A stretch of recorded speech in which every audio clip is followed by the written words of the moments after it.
pouco para não ter um déficit de materialidade da encenação, mas ao mesmo tempo o Adorno volta por outras portas, talvez, não sei se por uma porta lateral, onde você recupera uma discussão sobre a forma estética do Adorno, um pouco para pensar isso dessa, não materialidade da encenação, mas dos materiais contidos na encenação, que são materiais, quer dizer, que reportam, remetem, que se referem à história. Um pouco por isso, porque eu estou muito interessado nesse recrudescimento da pesquisa sobre a teoria estética. Eu estava com um grupo agora em Stuttgart, que eles estavam fazendo, o Klaus Zitter, não sei se você está acompanhando, o Pichler, eles estão fazendo essa reedição da teoria estética a partir dos datiloscópicos, né? Edições facsimilares, etc. e tal, todas as coisas que são anotações do Adorno, da esposa dele, das últimas versões. E tem uma discussão muito interessante que é justamente o seguinte: essa busca da forma estética no Adorno um pouco orientou a pesquisa em filosofia, em estética, orientou a nossa pesquisa sem observar que o Adorno também, do ponto de vista da expressão, ou da Darstellung, da apresentação do texto da teoria estética, ele estava preocupado com a forma. Então, Adorno se cobra pela forma, mas ao mesmo tempo ele está preocupado com a forma, e ele diz isso. Eu tenho uma referência aqui muito, quer dizer, na verdade é do Tiedemann, né, do Rolf Tiedemann, que vai dizer algo mais ou menos assim. Ele vai falar: olha, eu tenho que parar de escrever de consequência, causa e efeito, eu tenho que parar de escrever assim, eu preciso escrever de outra maneira. Até a dialética negativa, eu não consegui esse problema. Esse é o problema da forma, ele continua voltando dos textos do Kierkegaard, etc. e tal.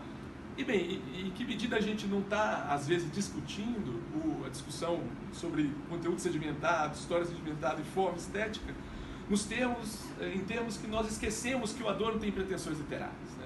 Pretensões estéticas, do ponto de vista da apresentação da teoria estética, que ela não é a fragmentação, o caráter fragmentário, aquela linguagem paratática, um pouco musical em alguns, que aquilo também há ali uma perspectiva artística, que às vezes a discussão direta sobre a forma estética desconsidera a própria forma da forma. Enfim, um pouco para te ouvir, curiosíssimo. Sobre a primeira questão, né, da coreografia da desobediência, é um ensaio que eu tinha, um artigo que eu tinha feito sobre o fim de partida, né? Então, o que está no texto é um pouco uma versão mais desenvolvida daquilo que saiu do texto, e que tem um aspecto dela, que é esse debate da teoria teatral alemã recente entre Menck e o Lehmann, que me parecem ser um pouco, cada um puxa para um extremo, né? Ou seja, no Menck ainda você tem essa defesa da autonomia do drama, o jogo interno, né? Uma autorreflexão do jogo, que todas as análises de peça que ele faz não levam em consideração essa dimensão cênica, né? Então, digamos, é a autonomia do drama, no sentido que você pode entender a peça exclusivamente a partir do texto, né?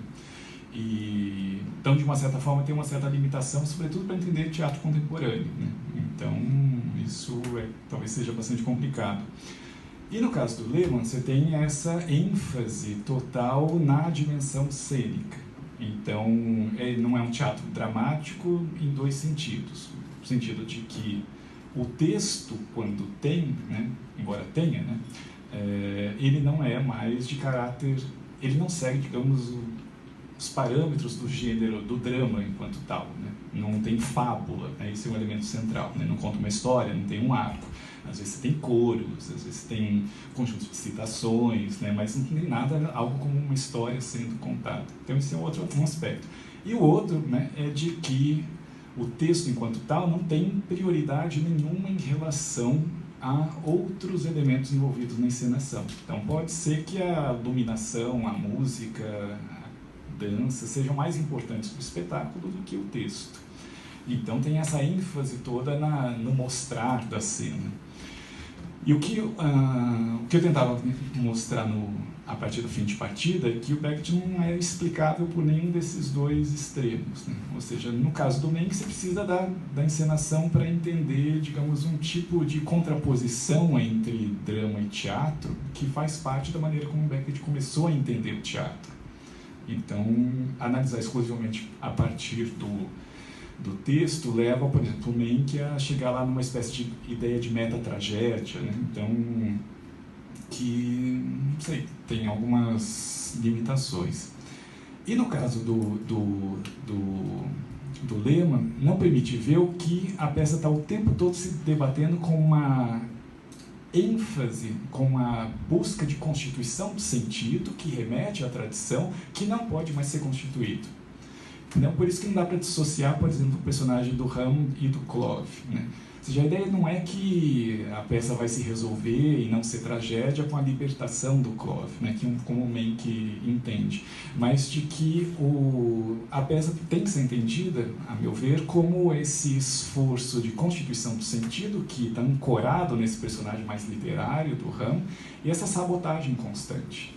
Então a peça ela não consegue se libertar totalmente desse elemento tradicional que é, de fato, as coisas nós ainda queremos que elas se emendem, se constituam, se agreguem, façam sentido, mas isso de fato não é viável, né? Então o que o Beckett faz é, não vou me livrar totalmente da tradição, eu vou me apropriar da tradição na medida em que ela me permite ver que ela já não funciona direito mais, né? Então você tem algo que é distinto tanto da autonomia estrita do texto, quanto dessa ênfase, digamos, liberta da tradição, simplesmente da apologia da cena, né? Então, o elemento literário é muito importante no Beckett, né?